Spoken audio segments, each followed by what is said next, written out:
Okay, I thought I would take a couple of minutes and I was very, impressed by your commitment to vocabulary instruction. And I thought that there was a couple of things that came up that maybe I could consider how to give you more background and information. So let me share my screen here. Okay, and put this up here for us, show the slide. Okay. So what I'm going to do today is I want to explain a little bit more about vocabulary instruction, why it matters, some of the research behind it, talk about some different approaches, and then look at some classroom practices that you might want to consider. Before we go into this idea of vocabulary instruction, I want to point out, we had talked about the simple view of reading, that it looked at word recognition and language comprehension. And it talked about the idea that we're going to actually have students that are going to have issues at the bottom of the strand, even when we have them in the upper grades. And so some of what we're going to do is actually going to prepare them for both aspects of that, because a lot of word recognition strategies with older kids involves helping them to break words into manageable parts. So like teaching syllables or affixes and prefixes. And so actually this is a strategy that is very important for our kids that are struggling for a magnitude of reasons, right? But also, we know that there's a percentage of students that are going to struggle just because of language comprehension issues. And there's a lot of research that's going to indicate that that's important. The one thing that we want to think about is one of the reasons why it's so difficult to intervene and teach quote unquote reading comprehension is that's really an unbounded skill, whereas word recognition is a bounded skill. It is easily taught explicitly and directly, and it is very systematic, right? Whereas language comprehension, things like how much background knowledge you have or how much verbal reasoning you can bring to the table, those are really unbounded skills, which makes them much more challenging for us as readers. I love this. I'm going to put this up here because this is actually written by the author this is a tweet from an author who I use a lot of his work. I just thought this was funny. This was a funny tweet that he put sometime during the pandemic, sometime in 2020. I saw this on Twitter and I just thought that that was funny because I know Daniel Willingham, who is the one who tweeted this with a caption where he said, this is why he likes or he retweeted it really, but with the caption about this is why he likes vocabulary instruction. Daniel Willingham is somebody who is a psychologist, and he has done a lot of research on brain-based learning. How does the reading brain, some of the things from earlier that we looked at. And one of the things that he says is research shows that the depth of vocabulary matters to reading comprehension. Children identified as having difficulty in reading comprehension, but who can decode well, do not have the depth of word knowledge that typical readers do. When asked to provide a word definition, they provide fewer attributes. When asked to produce examples of categories, name as many as flowers as you can, they produce fewer. They have a harder time describing the meaning of figurative language, like an expression, a pat on the back. They are slower and more error-prone in judging if two words are synonyms, although they have no problem making a rhyming judgment, which tells us that this is the reason that last part here is because that actually tells us that it is not one of those foundational skills. We're looking at these unbounded skills of vocabulary and considering the implications. We need to consider the fact that vocabulary requires 17 exposures for us to learn a new word. That's for a typical student. Students who have struggles in reading, students with dyslexia, may take as many as 200 words. So that's a lot for the typical learner typical developing learner to access and learn a new word. It's going to take even more, and we're going to have to be more purposeful if we are dealing with students who we know are struggling in reading. We want to work on retention and not memorization, because retention is what matters. It's that repeated exposure. So, sorry. Show you this video.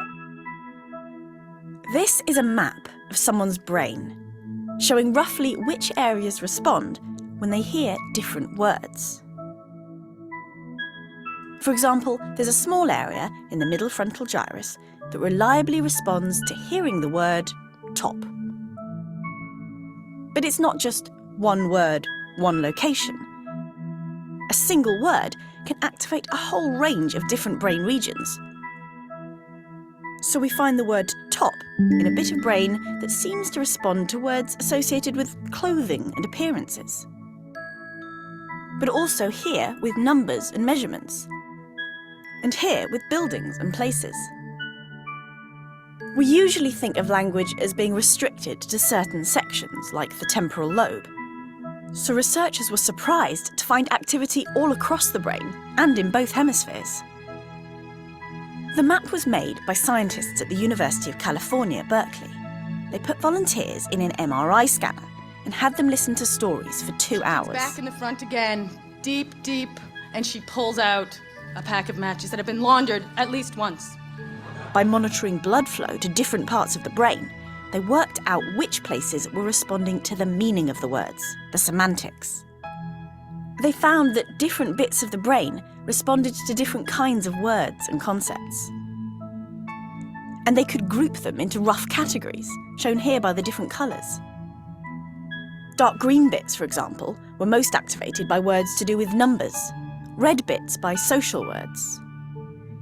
Here in the right temporoparietal junction, this speck of brain, just a few millimetres across, was found to respond to words like wife, mother, pregnant, and family. And this bit just next door responds to some of the same social words like family and wife, but also words to do with places and people like house and owner. Generally, the concepts represented in each brain region relate to other functions that scientists already know about. So words to do with how things look, such as stripes, are likely to be found near the visual cortex. And although each individual's map is different, looking at these 3 brains, it's clear that different people have the same kinds of concepts in the same kinds of places. This is the first time we've been able to map the semantic systems of the brain in such detail, discovering that words are grouped by meaning, and revealing just how complicated and widespread the word maps in our heads really are. And the brain map is available online for anyone to explore. Okay.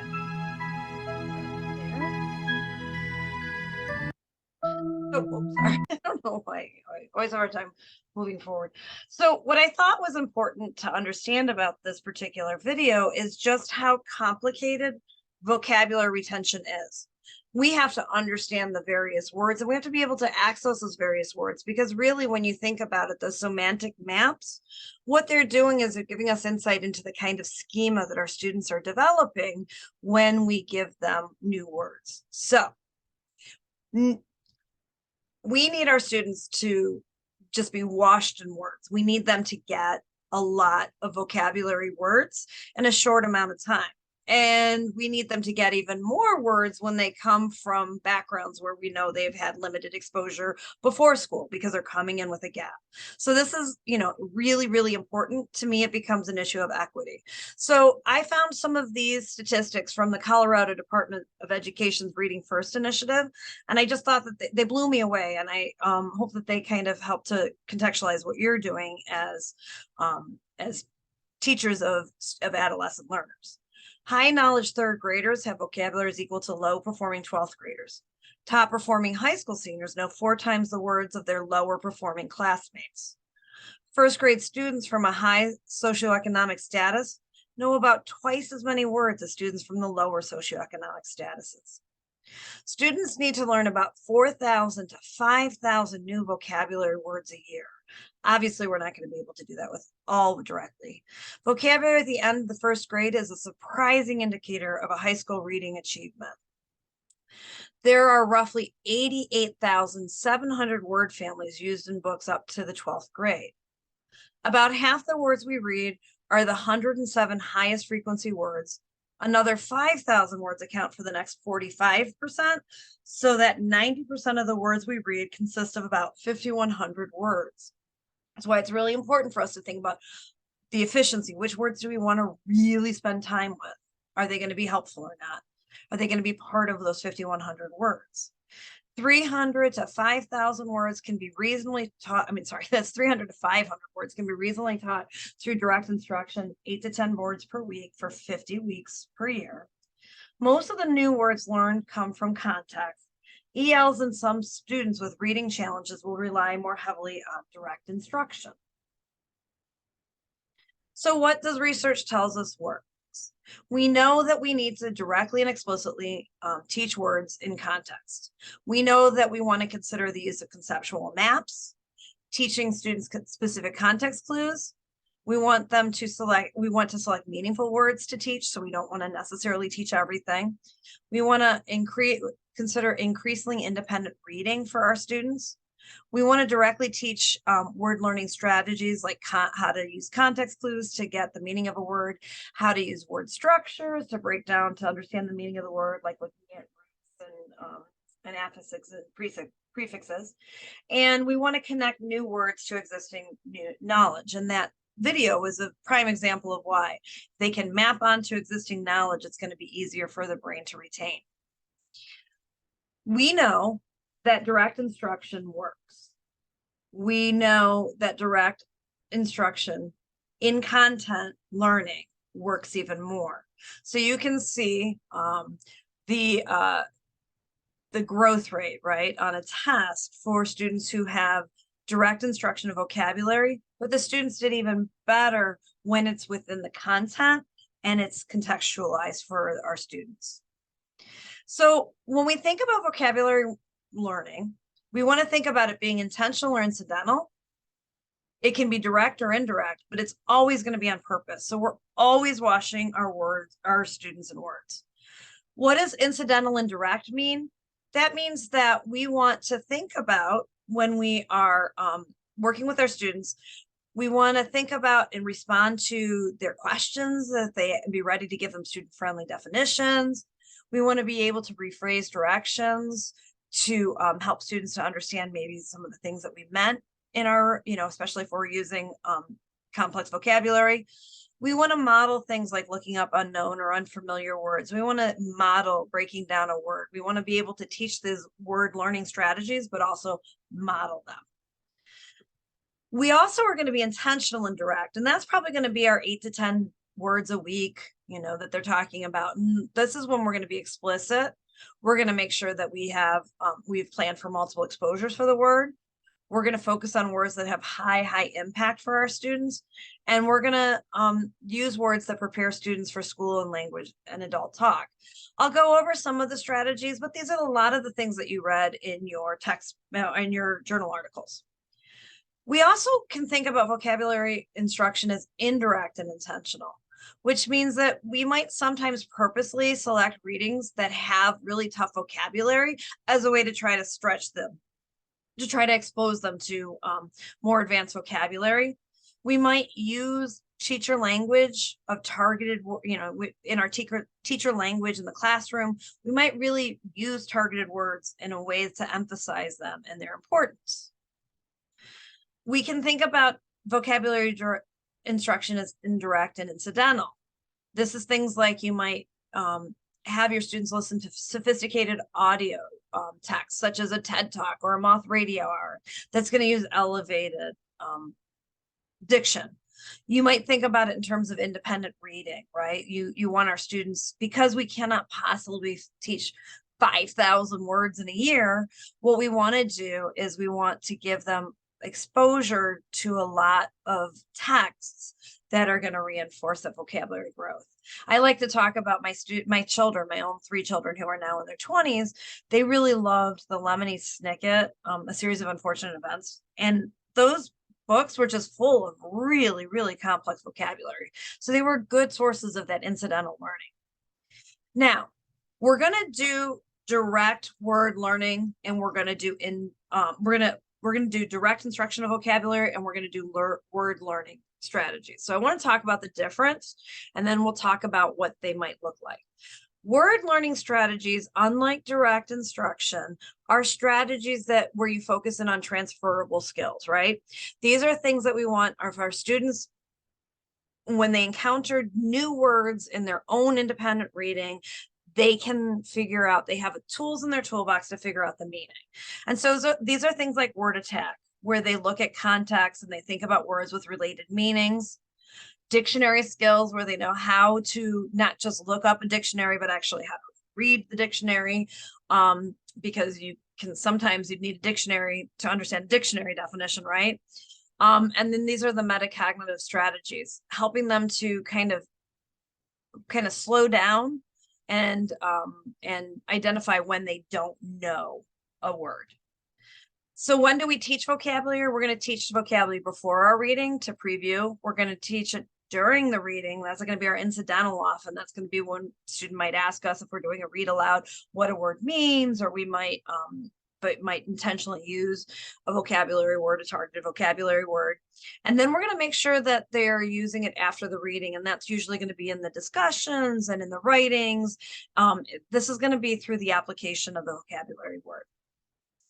There are some strategies that I'm going to give you that you could use regardless of your discipline, that you could use when you're teaching new words. This is an explicit and direct example. So this might be, I might be teaching the word, let's say I'm teaching the word aggressive. What I would do if I was teaching this word, and this would probably be a word I might use in a 5th or a 6th grade class, right? What does aggressive mean? I would have the students come up with, and we would talk about what would be the exact opposite of aggressive. And so they might, I'm sorry, strong and frail. I'm sorry. Strong and frail is the word, the targeted word. So strong and frail. So we have, then what we're going to do is we're going to have them come up with a neutral, right, word. Non-aggressive is the neutral word. And then we're going to have them scale and come up with words that kind of bring us through a continuum of from strong to frail. And so this would be a great activity if I was having problems having my students extend. A lot of you in art classes were talking about the importance of having your students use really descriptive language and really kind of try to develop a stronger vocabulary for that. Something like this might be a really powerful activity to do. You saw the Freyer model in action in the reading last time, but the Freyer model is just it's a word map, but it is one that you can adapt it. You can ask them to put different things in, but it's a very well-known strategy. It's been around since the 50s, and it's something that has proven to be effective.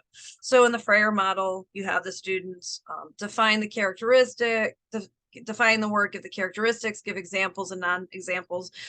Some people might change some of that. They might have them, instead of the characteristics, they might have them draw it. You might have them take one of the boxes and you might have them write a sentence using it. But the idea is you're structuring. And so they have this like structure, and this is a structure that they could use in a science classroom, they can use in a social studies classroom, they can use in a music classroom. The other thing that you might do are word maps, and these can be bounded in very different ways, and so I have different ideas here of what it might look like. So you can really just have the students think about their word in relationship to other words, because like that semantic map showed, we retain vocabulary when we map it onto words that we already know or ideas that we already have. So that's direct instruction. We also want to think about independent word learning strategies and how we're preparing our students to learn new vocabulary on their own. And so this is when we're going to be looking at teaching them context and word analysis. But it's important. A couple of you wrote about this idea of having them understand the context. Well, that still needs some explicit and direct instruction, especially for our students that are struggling in the upper end of the rope, right? Maybe don't have the vocabulary and therefore don't have the verbal reasoning skills that other people have. So we can't always say, just infer what that means. We also have to remember that 70% of the most common words have multiple meanings. So context clues are really, really important. But there isn't always a context clue, right, for our students, right? It's not always something that they can do. So this is a framework, if you will, for what you can do to help your students when they come to a new word and want to draw its meaning out of context. They want to infer its meaning. So you can give them these 4 steps. Read carefully and ask, does it make sense? When you don't know the meaning of the word, slow down. Reread that sentence at least once, making sure that you're looking for clues. You might need to go back to the sentence before it, right? Maybe the clue is in that sentence before it. And then when you figure out what you think the word means, substitute it for the word that you think it means, reread, does that make sense? If it makes sense, continue on. You've probably made it drawn an appropriate inference. If it doesn't, you need to move along. You need to try again. We also have to teach them the types of clues that there might be in any given article. So when we ask them to infer, how can they infer? And so the examples that we have might be right within the sentence might be the definition. So the nation was undergoing urbanization, the movement of people into cities. That definition is directly there. So even if they don't know urbanization, if they pay attention to the sentence, they can start to understand urbanization. Description is another way where the word is described by the information or context. So here's the example here. Pollination occurs when a pollen grain from a male plant lands on the stigma of a female plant. I may not know the scientific term, pollination, but now I can describe it, and therefore I can start to create a definition of it in my mind. A synonym might be something that is provided. So it was a triptych or a 3-panel painting, right? That's an example of the synonym being right there provided for me, and now I can understand triptych. A comparison might help us to understand what a word means. So light enters your eyes through a pupil, which is like a small hole. So teaching our students to kind of flag which is like, or that can be compared to, you know, some of those kind of clues that we're about to get a comparison. Same thing with contrast. So here's an example of the use of a contrast, where you give somebody like an anti-example. Unlike a compound, an element cannot be broken down into simpler materials. You can see how a contrast and an example are going to ask for a little bit more inference skills than maybe a comparison or a description, right? So we know that these are going to become more and more complex, and so our students are going to need that. And so the last one is an example, a word or words that provide examples that are provided. So the children could tell from Phil's statement about everything and everyone having a good side that he was an optimist. And so that's an example of an example that can be used for the students as a context clue. And now they can start to come to a working understanding of what optimist might mean. The last thing I'm going to do, and I'm not going to talk about it because you're actually going to do some reading on this later in the course, will be the explicit and direct strategy where you teach the words to, or you teach your students to analyze the word parts. You started to get into that prefix, suffix, and root. And so what you do then is help the students to kind of break down by looking at the different pieces. You now have them breaking down the word into its parts to get you some understanding. Also, if you see here, I have the multi plus faceted plus facet plus ed. This is also a way to scaffold for students that need help with those multisyllabic words. It's going to be easier for them to decode. If they're not decoding automatically yet, it's going to be easier for them to decode those smaller portions and then put them together. All right, so those are some ideas here for you as you consider vocabulary instruction in your classroom. You did some reading on what that means specific to each content, but you also want to think about, and you did a lot of good talking about this, like the implications across disciplines and how we can all sort of work together to achieve this really challenging aspect of teaching reading. All right, thank you very much and have a good day.